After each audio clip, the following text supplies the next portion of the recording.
Just firstly, I guess on a personal level, you've been an MP for about 10 years. What was it like today? It was a very different swearing-in ceremony, obviously, from previous parliaments. And just for my own part on our side, just the sheer number of Labour MPs on the government benches was obviously incredible to see. But it feels like a very different parliament, and one that I think is going to do some very good things for the country in terms of that programme of national renewal that Keir Starmer talked about. Did it feel a bit surreal being on the government benches? It feels very good after 14 years of opposition, but more importantly, I think it's important for what we think we can do for the country. Keir was talking about public service this afternoon in the remarks he made. We want to be a party and a government that is dedicated to public service, but also that mission of national renewal for the country. We think we've got the plans to turn things around in a variety of areas. Not least housing planning, which is my brief. OK, let's talk a bit about housing, because you've pledged to build 1.5 million homes in this parliament. You've also talked about bringing back mandatory targets. Your estimate, one estimate suggests that you need to build 1,150 homes every single day, working day, to get there. Councils say that they're going to need more support. I mean, it's incredibly ambitious. Are you going to be giving councils more support? It's a very stretching target. We know that, but we think it's absolutely necessary because we've got an acute and intensifying housing crisis after 14 years of Conservative government, and it's holding back our economy. Planning in particular is a huge constraint on growth. So we need lots of different actors to build, private developers, but councils are going to have to play a greater part too when it comes to that house building drive. Apparently there's a huge talent shortage, according to the Federation of Master Builders. How are you going to train people? Are you going to need to take in people from abroad to fill those gaps? The previous government actually implemented a temporary work visa to bring more construction workers in. That's part of the answer. I think we've also got to train more of British nationals, if you like, to take on those jobs.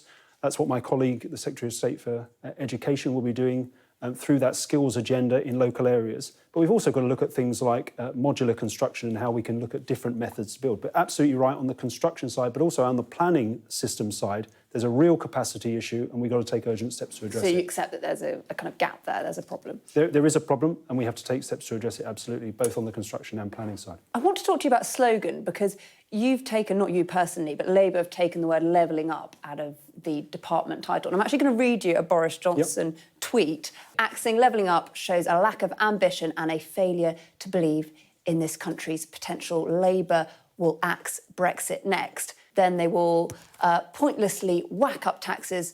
The drift backwards has begun. To be fair to Boris Johnson, he did get a majority in 2019, and part of that pledge was about levelling up. Is this that you don't believe in levelling up? No, I think that quote is absolute nonsense, and I'd expect nothing less from the former Prime Minister.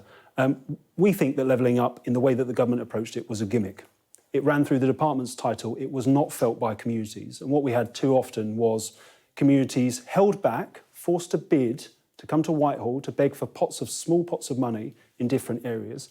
We are taking a whole government approach to regional inequality. It's got to run through everything we do. So the ambition remains. The problem, if you like, the diagnosis was right. We take issue with how the government addressed it and how specifically our department addressed it. We want to get back to basics. We're going to do what we say on the tin. For us, that's housing communities. You say it's a gimmick, but I mean, it's basically a slogan, isn't it? And Labour have their own slogans, you know, party before country change. What's wrong with the slogan? Well, party before country isn't a slogan, it's an approach, and it's one we will levelling up stick to. Well, levelling up, as the way the previous government implemented it, was a gimmick. And as I said, it wasn't felt by communities in the way that it But it was obviously something that people wanted, whether it worked or not. They did want it, and they did want it, and I think they feel incredibly let down that it hasn't been delivered in the way they expected.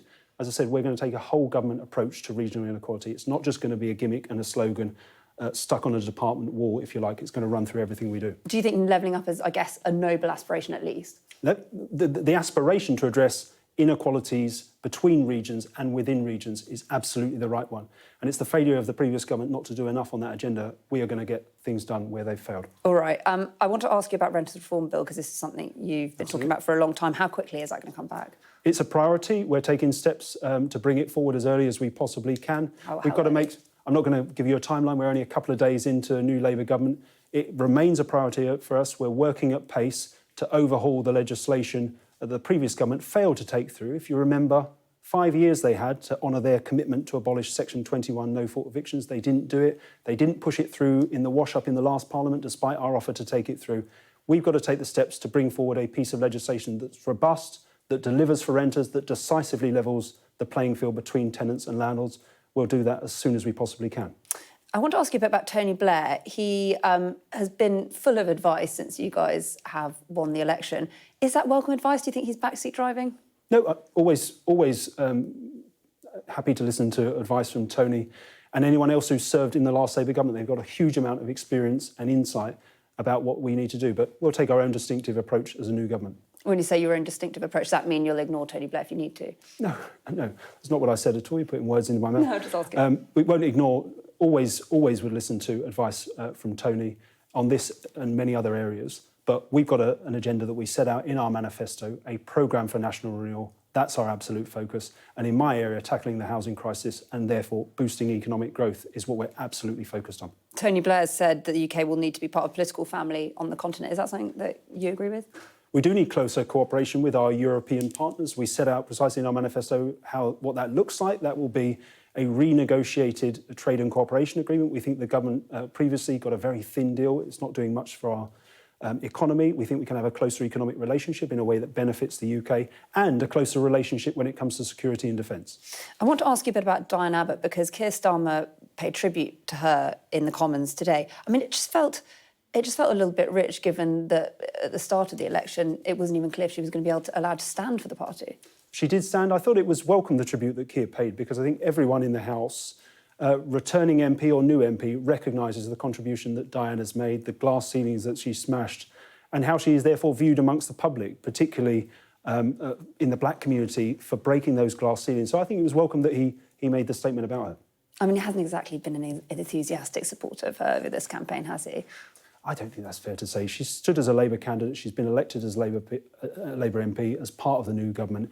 And I know that she'll be as focused as any of us on delivering that manifesto agenda, delivering that national renewal that Keir spoke about. OK, Matthew Pennycook, thank you so much for joining us. Thank you very much. Can I lastly just ask, I mean, we did touch on the personal stuff at the start, but have you managed to get a bit of rest since the election? Not much rest, much rest. Yeah, there's a lot of decisions to be taken if we're going to go. And as you've seen, we hit the ground running in the last 72 hours. OK, well, thanks so much for coming in. Thank you. Thank you.